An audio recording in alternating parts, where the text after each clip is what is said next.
नमस्कार from Scotland. तर झालं असं की चिकन थाळीसाठी मी अंडी घेऊन आलो होतो आणि ते खूप डेजपासून असेच फ्रीजमध्ये पडले होते आणि मी अंडी खात नाही. मग म्हटलं काय करायचं आणि ऑब्व्हियसली वेस्ट तर मला जाऊ द्यायचे नव्हते.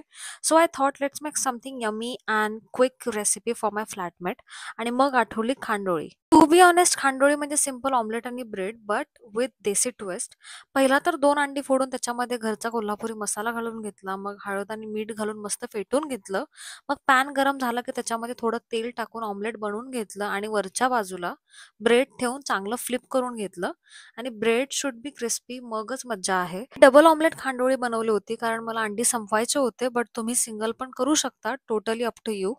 झाल्यावर मग प्लेटमध्ये सर्व्ह करताना त्याच्यावरती घरचा मसाला किंवा basic masalas like jeera powder, chaat masala, लाल तिखट आणि मग केचप, मेयो, सॅलड क्रीम वगैरे तुम्ही ऍड करू शकता. आणि मग बारीक चिरलेला कांदा आणि कोथिंबीर घालून मस्त सर्व्ह करायचं. ब्रेकफास्ट, लंच, डिनर तिन्हीसाठी बेस्ट ऑप्शन आणि इझी रेसिपी आहे. So go ahead, try it out and let me know how it turns out.